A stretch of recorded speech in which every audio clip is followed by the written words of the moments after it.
Hi. This is the beginning of my living in the moment life. Hello, everyone, and welcome back to my kitchen. And today I want to try a recipe that I found on my Facebook. Now, this recipe is new to me, and I'm kind of a little bit nervous because I have no clue what it's going to turn out like. It only uses 3 ingredients. It's called 3-ingredient Parmesan bread rolls. Let me tell you what the ingredients are. 2 cups of self-rising flour, 1 cup of Parmesan cheese, and a cup of plain yogurt. Those are supposed to be all the ingredients you need. Doesn't call for salt or any kind of spices. So I'm going to give it a whirl and see what happens with it. So you preheat your oven to 350 and then you line your baking sheet with parchment. And I've already done that. Then you mix together your flour and your yogurt. So we're going to start there. First we're going to put in the self-rising flour. And then we're going to put in the plain yogurt. You mix this together. And then you fold in the cheese.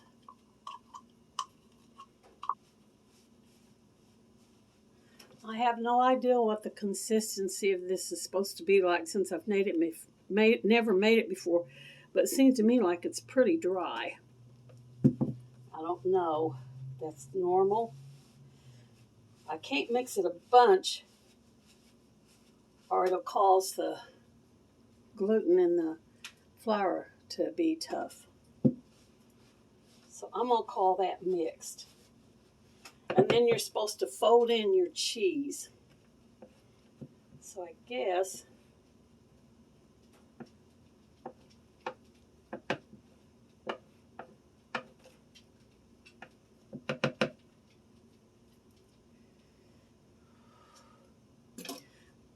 we'll fold it in by hand. I don't know any other way. I'm just going to put half of it in to start.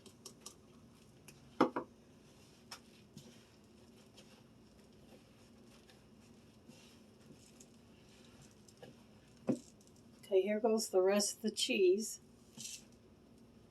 The mixture is very dry.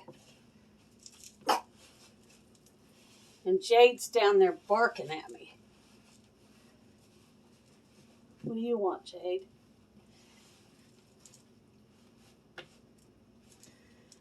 Okay, I think I've probably got it mixed as much as I can. It's extremely dry. See? I guess that's how it's supposed to be.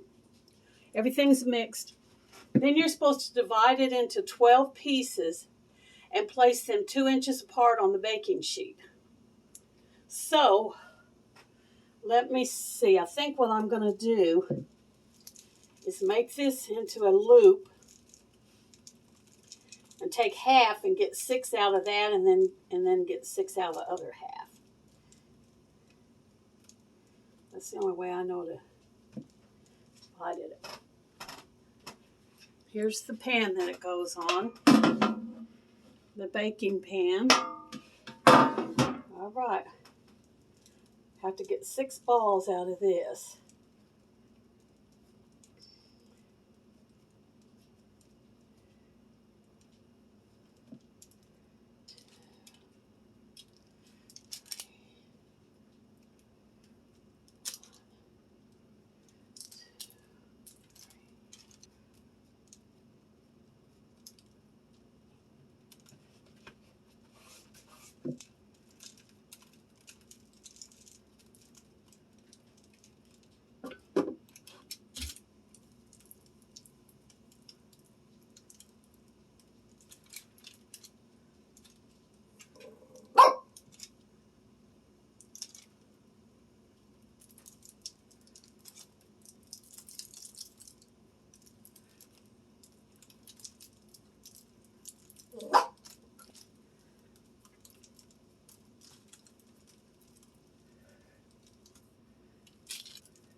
Okay, here's what I ended up with.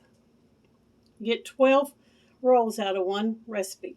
And the way I did it was after I mixed everything up, I kind of rolled the mixture out into like a loaf, split that loaf in half, laid part of it down in the bowl, and then took that half and kind of shaped it, rolled it, split it again, and then got 3 balls out of that, then the other half and 3 balls out of that. Then I took the other half of the big roll, did the same thing, split it in half, did 3 and 3, and then I come up with 6. Then after you bake them or shape them, you put it in the oven and bake it for 22 minutes at 350. And it doesn't tell you that you have to butter it or anything like that. I guess you could if you wanted to, but I'm going to do it the first time. I'm going to do it exactly like the recipe says and see what happens with it. So I will put it in the oven now for 22 minutes, and then I will come back and get you at YouTube time, and we'll see how these yeast rolls turn out. Or not yeast rolls, these Parmesan bread rolls. Okay, I'm back, and as you can see, the dinner rolls are finished. And let me tell you, they made the kitchen smell so good while they were cooking, that cheesy aroma. So all I have to do now is let them cool a little bit and try them. I may have overcooked them. They're not burnt, but they may be a little bit more cooked than they should have been, a bit hard. I'm going to first take a knife and try to cut one apart and see what it looks like. But I think probably if you sliced them open and put a little butter or honey in them, they would be really, really good. So I'm going to pick this one right here to slice open and see what it looks like.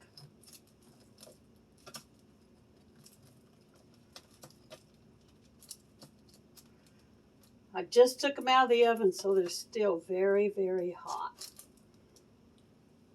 Let me see if I can lift it up to the camera where you can get a look at it without getting burnt. Maybe I can do it with a paper towel. Let's try that.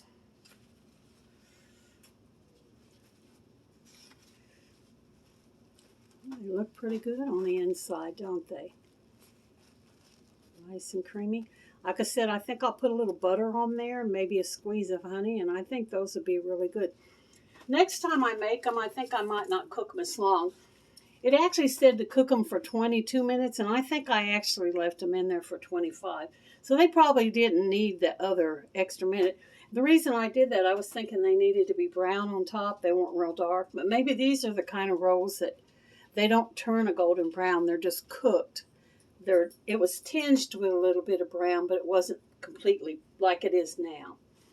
So if they taste good at all, I will definitely be making them again, because 3 ingredients, and these are pretty much ingredients that I keep around all the time. So that would be a plus that I could do them again. But let me see. I'm going to try to eat a little piece and not get the hot part in my mouth,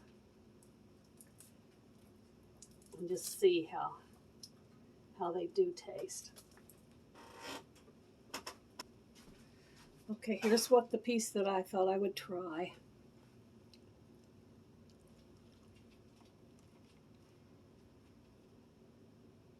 It's actually not bad. Like I said, I think I overcooked them. But if somebody needed bread, like just to have for a dinner with a meal, this would be a good way to make it. You get 12, you get a dozen rolls, serve with a dinner, serve at lunch, put a little butter on them. They'll be great.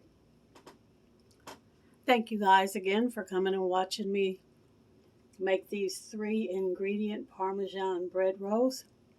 And y'all come back and see me any old time. Bye for this one.